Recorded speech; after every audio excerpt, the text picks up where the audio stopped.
Ladies and gentlemen, the family of Wafula Chibukati recently announced that Chibukati, the former IBC chairperson, has passed on. Now, it is true that Chibukati, after the elections, the only place he was seen in public, it is when he was testifying against Irene Masit, the former IBC commissioner also. Wafula Chibukati was at the center of the removal of Irene Masit from her seat. That was the last time she was seen in public. He was seen, in public.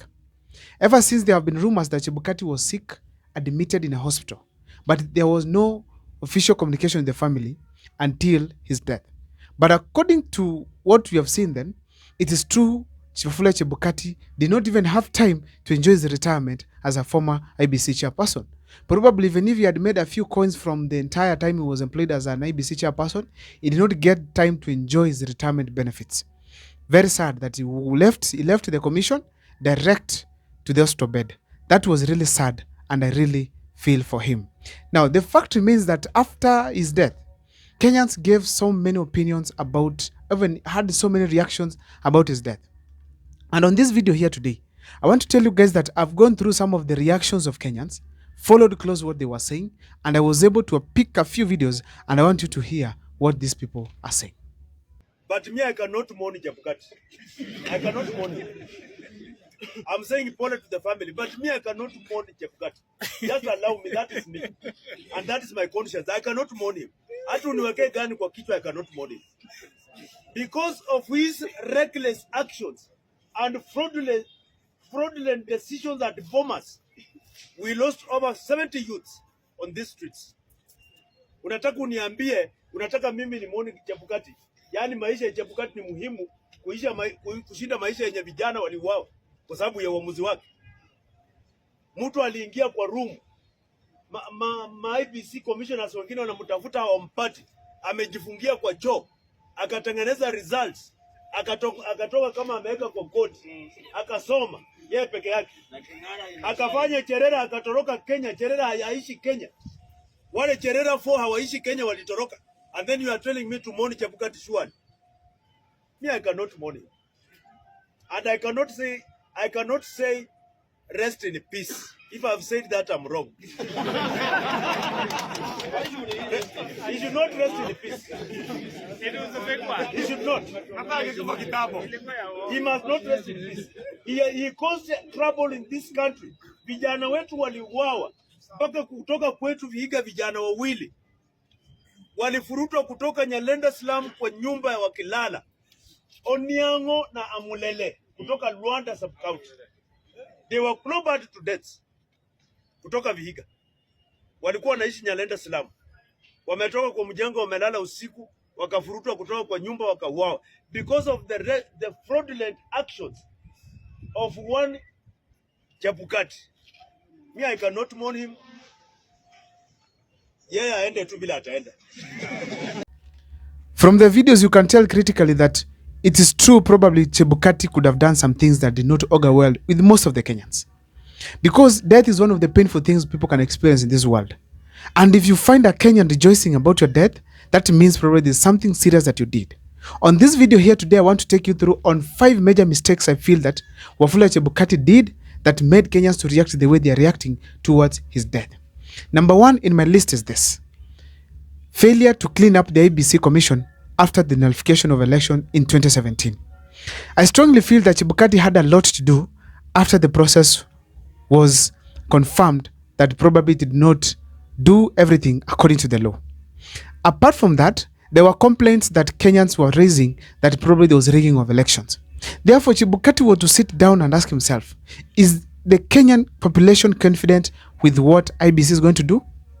And if yes, go ahead. If no, which was the case, the commission was supposed to sit down, see where they can be able to correct issues there and there. If it is technology, it is well strengthened. If the laws are well done, so that at least we can have an IBC that Kenyans trust. But the fact is, Chibukati ignored that, did a few things in the form of the law. There were some flaws that could be detected. He was still careless. He went ahead to conduct an election where Kenyans did not fully have confidence on what the commission was going to deliver. And as a result, we realized that Kenyans kept the spirit that Chibukati might have been involved in the last 2022 general elections rigging, which is an alleged thing. So therefore, the fact is, as we speak today, Chebukati's carelessness, ignorance, and don't care heart about Kenyans' feelings is one of the mistakes that led to Kenyans thinking negative about him and actually rejoicing his death. The second thing that Chebukati did is this: ignoring the Cherera Four. When the Cherera Four, who are among the commissioners of IBC, left Bomas of Kenya, went to Serena to give a speech that was really denouncing the results. In short, they were rejecting the results that were to be announced by Chebukati. Chebukati did not care about them. He went ahead to bestow himself the ultimate powers to announce the elections, regardless of what these people were thinking. In that scenario, if Chebukati was supposed to be a leader enough, he was to call those leaders and tell them, okay, I will hold announcing the results by now. Because you have a day to go, come to the Bomas of Kenya. Or let me come to the office you want, or to the room that is best for you. Or let's meet somewhere and let's discuss the issues, harmonize our statements. As you are going to announce, we have a clear statement that Kenyans are able to trust. Chebukati went ahead to announce the results, regardless of the opinions of the other commissioners.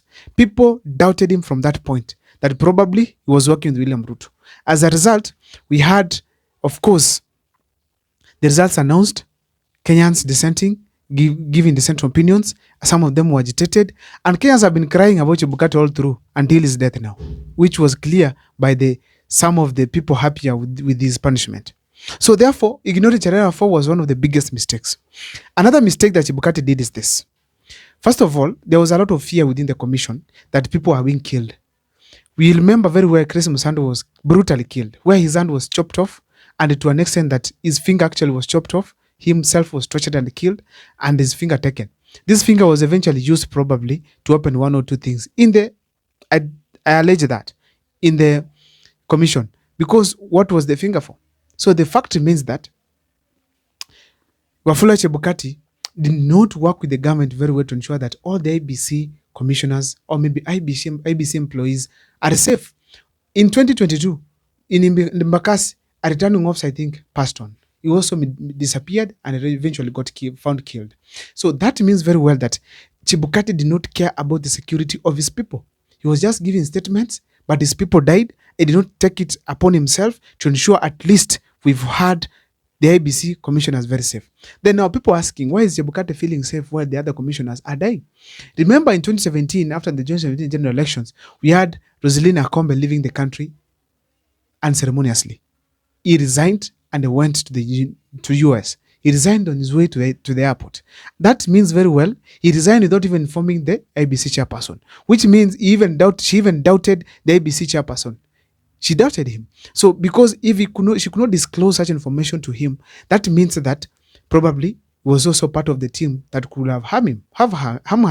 So Akombe decided to move from Kenya, travel abroad, and did not care telling Chebukati. That means she was very fearful she was fearing for her life, and that was not provided. The security was not provided by the commission. This kind of a thing make people still think, why is Chebukati feeling safe while the other commissioners are afraid? So that was one of the mistakes that Chebukati did that is making Kenyans to react the way they are reacting right now. Another big mistake that Chebukati did is this. It is overseeing the removal of other commissioners from office. Just like all other Kenyans are entitled to have a different opinion, the IBC commissioners had as well the chance to do that. They had the rights to have some clarification because they were part of the commission, to have clarification about the elections. But Chebukati went ahead to give some allegations against these commissioners, which eventually led to their removal from office. Some of them resigned in fear for their lives, but Irene Masiti decided to defend herself. Shamelessly, Chebukati smiled, going to testify against a commissioner we knew very well did not commit any crime. And he testified, and eventually Masiti was removed from office. That was a painful act by Wafula Chebukati. I wish that Chebukati could have sat down and tell himself that this is an employee just like me, a commissioner of IBC just like me. And we are both taking care of families, and we are both employees of this country. If whatever I'm saying is wrong, or to be honest, I should not do it. Or this process should be stopped, and then they streamline the process. But indeed, Chebukati sat there smiling as Irene Masit was going home, as she was fighting for herself. And lawyer Koril was there, and the one of the judges who was there, you remember the judge who was actually doubted for his moves, was also overseeing that kind of a removal of Irene Masit from office. It was a painful experience according to me, because until now, the ABC commissioner, that is Irene Masit, I don't think she's in Kenya. In fact, even when the father died, Irene Masit was not able to attend because of what we call the allegations that were made against her, to some extent even being threatened. And that's why she left this country. So in a nutshell, Chebukati did not do well at that point. Here is where you stand with your people. In case, was Chebukati so good? No. If you look at, in any case, he was not so good than these other commissioners. In 2017, if Chebukati was very fair enough that he wants the law to be followed, he was to resign, because all those things that led to the nullification of the election were because of the IBC commission. He was supposed to resign. Nobody pushed him out of office. Nobody told him to resign, but it felt like IBC commissioners who had a dissenting opinion were supposed to be removed from office. Such a bad thing. And actually, most of them are not in office as we speak today. And the last thing I want to talk about is this. Probably, I feel strongly that Wafula Chebukati, it was not clear in every communication he used to make. For instance, we had a case where we had the Camargo, the guys from Venezuela who were caught up in the airport. He just gave a simple instruction, statement that those who are IBC commissioners, they should be released. Then I asked myself, to be honestly speaking, IBC commissioners, IBC employees having materials, traveling just like any other passenger. And what if they compromise the process? And indeed, did not care about it. He did not care the questions that were being raised to Kenyans, so long as he delivered in his mandate. That is not the leadership that Kenyans want. And that is what actually resulted to some of these people in this country feeling that Wafula Chebukati deserved that death. Now, to the family, I really pass my sincere condolences. But the fact is that some of these things that are happening are basically because of the actions of your lovely father. My name is Abel Mukua. See you next time for more videos. Let me see in the comment section what you think about Chebukati's action, or what could be leading to Kenyans reacting the way they are reacting today. See you next time for more videos. Please make sure that you subscribe, like, and comment, because that is the best support you can always give this channel.